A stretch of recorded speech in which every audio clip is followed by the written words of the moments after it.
भगवान जैन दिगंबराचार्य त्रिवल्लाचार्य स्वामी ग्रंथ रहस्य कुरल काव्य में 84वें परिच्छेद में मूर्खता की व्याख्या कर रहे हैं। मूर्ख प्राणी के पास बहुमूल्य द्रव्य आ जाए, परंतु बहुमूल्य द्रव्य पाने पर परिजन दुखी होते हैं, क्षुधातुर होते हैं, परेशान होते हैं, उसके साथी सुख भोगते हैं। ये मूर्खों की पहचान है। अपने घर का नाश कर देना और दूसरे को रसगुल्ले खिलाना। बहुत सारे ऐसे अज्ञानी प्राणी हैं जिन्हें अपने परिवार से कोई चिंता नहीं। ये उदारवादी नहीं है, ये पागलपंथी है। और हर व्यक्ति अपने पागलपन को कोई गुण से जोड़ता है, पर गुड़ से जोड़ने से वो गुड़ हो नहीं जाएगा। गोबर में गुड़ मिला दो, कितनी गोबर को गुड़ से सान दो आप, तब भी वो गोबर ही कहलाएगा, वो गुड़ नहीं हो सकता। ठीक है ना? इसलिए आप गुड़ में गोबर को मत मिलाइए, गोबर में गुड़ को मत मिलाइए, वो गोबर गुड़ को अलग ही रखिए। मूर्खों की अच्छाइयाँ भी गोबर के तुल्य हैं। मूर्खों की अच्छाइयाँ भी एक दो वे गोबर के तुल्य हैं। मूर्खों की अच्छाइयाँ भी एक दो वे गोबर की तुल्य। मूर्खों की अच्छाइयाँ भी एक दो वो गोबर के ही तुल्य हैं। इसलिए आपको बोध होना चाहिए। अज्ञानियों की मूर्खता को हम जैसे बिल्ली के मल को, आदमी के मल को कितनी आप रबड़ी में मिला के रख लो, रबड़ी में मिला के रख लो, रबड़ी में खाओ खाओ, रबड़ी में मिला के रखो वो खाओ। बिल्ली के मल को, आदमी के मल को रबड़ी में मिलाओ, वो बोले क्या है, रबड़ी है ना, खाओ। सुअर ही खा सकता है, सुअर ही खा सकता है, श्वान खा सकता है, लेकिन इंसान तो नहीं खा सकता। ऐसे ही मूर्खों के साथ कितने सम्यक गुण क्यों ना आ जाए एक दो, लेकिन तब भी वो ऐसे मान के चलना जैसे एक रबड़ी में मल। इसलिए अज्ञानी अज्ञानी और मूर्ख में बहुत अंतर है। अज्ञानी हो मूर्ख हो नियम नहीं है, पर मूर्ख ज्ञानी भी हो सकता है। जो शास्त्रों का पंडित तो है पर विवेकहीन है, ठीक, ज्ञानी मूर्ख है। शास्त्रों का ज्ञाता होने पर भी मूर्ख है। अज्ञानी है पर विवेकशील है, बोले शास्त्रों ज्ञान नहीं है पर सोच के, विचार के, विवेक से काम करता है।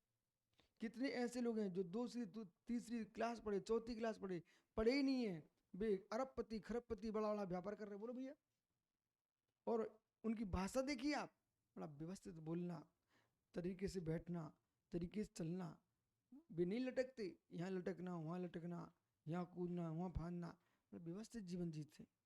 उठते ही लगता कि यहाँ कोई सज्जन आदमी है, बैठते लगता कोई सज्जन आदमी है, भोजन करा तो लगता सज्जन आदमी है। अज्ञानियों की और मूर्खों की पहचान कर लेना चाहिए। ठीक है? इसलिए आप समझो, मूर्खता से और शास्त्र ज्ञान के अभाव से कोई प्रयोजन नहीं है। मूर्खता शाट बुद्धि है, मूर्खता सटता है। चेहरे से बता सकते हो मूर्ख आदमी है, मतलब सट उदंड, जो मन में और या इसको करना है, सामने वाले को प्राण चले उसे कोई प्रयोजन नहीं है। तो सटता से युक्त वो मूर्ख है। वो अज्ञान ऐसा भाई, कोई विषय तद विषय का ज्ञान नहीं है। जिस विषय तुम जानो उस विषय का ज्ञान नहीं है, वो अज्ञान है। पर अज्ञान इतना खतरनाक नहीं है जितनी सटता खतरनाक है।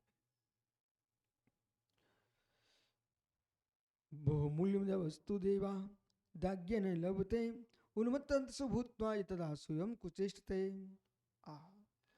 अब मूर्ख प्राणी के लिए बहुमूल्य वस्तु, पूर्व पुण्य के उदय से कोई अच्छा कोई काम करके आ गया होगा, उसको बहुमूल्य द्रव्य मिल गया, बहुमूल्य वस्तु मिल गई। ऐसे ऐसे लोग हैं जो पूर्ण मूर्ख हैं, पर पिता का पुण्य तेज था, पूरी संपत्ति का स्वामी वही बना।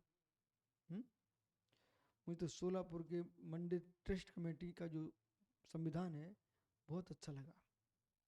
आपके सोलापुर आदिनाथ जिनालय का संविधान है, उस संविधान में लिखा है जिस परिवार ने मंदिर बनाया था अध्यक्ष वही रहेगा, लेकिन शर्त है उसमें, जब भी मंदिर का अध्यक्ष बनेगा, जिस परिवार ने मंदिर बनाया 100-200 वर्ष पहले, वही अध्यक्ष रहेगा। ठीक है, आज में वही अध्यक्ष परिवार रहता है। उस संविधान में स्पष्ट लिखा है, यदि इस परिवार का विनाश हो गया तो समाज का आदमी अध्यक्ष बनेगा, अपनी समाज का, कोई के हाथ में न चला जाए। दूसरी बात क्या लिखी उसमें, तीसरे कॉलम में लिखा है, यदि मृत्यु वंश का नाश न भी हुआ हो, उसमें कोई पागल मंद बुद्धि हो गया, तो फिर समाज के व्यवस्थित आदमी को अध्यक्ष बनाया जाएगा। ये बात जो लिखी है बहुत विवेकपूर्ण लिखी है, बहुत अच्छे से लिखी है। अरे वंश है 600 में, कब किसमें धीरे धीरे मंद बुद्धि होते चले जाए, वो अंतर समझ में आता है भाई, तो फिर उनको अध्यक्ष नहीं बनाया जाएगा। ठीक है ना। इसी प्रकार से ये भी पिता का विचार करना चाहिए। आपका बालक यदि मूर्ख तुम्हें दिखाई दे रहा है, तो अपने वंश परंपरा से किसी को आप अधिकारी बना दो, पर साथ में ये रखो कि भाई इस बच्चे का पूरा आपको ध्यान रखना पड़ेगा, पूरा आपको सहयोग करना पड़ेगा। तो उसी के लिए तो भी चर्चाएं 2-3 बार। अभी वर्तमान में जितने आचार्य संघों की समाधि हुई आचार्य भगवंतों की, उनके सब जगह से कहीं ना कहीं से समाचार आए।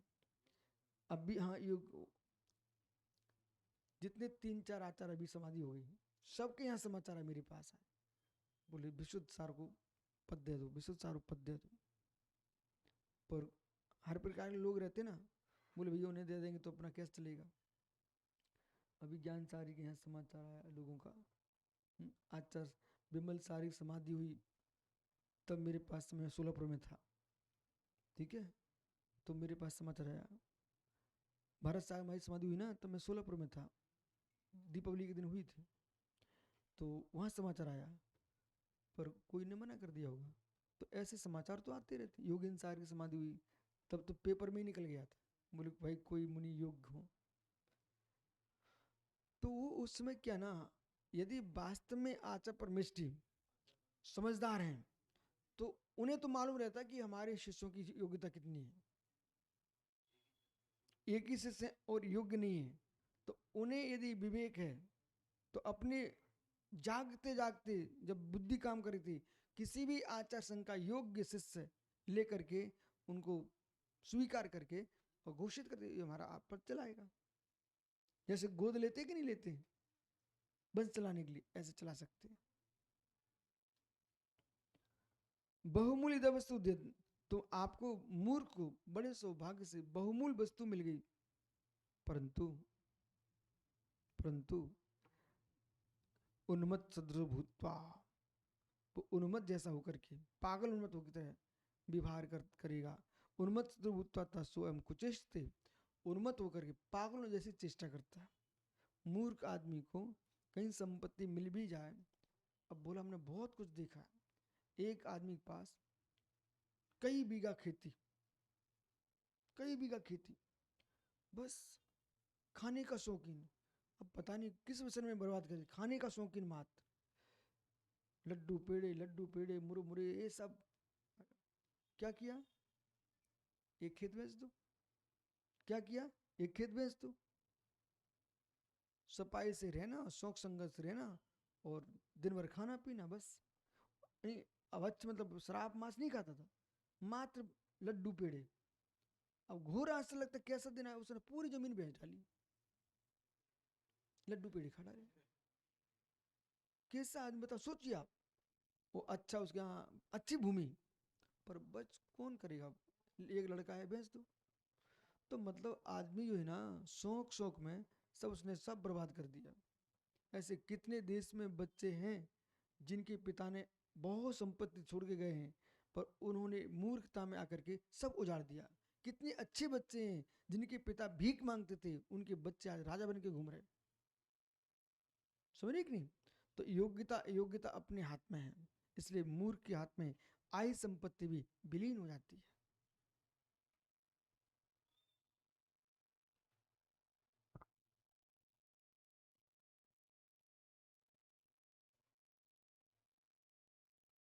जो है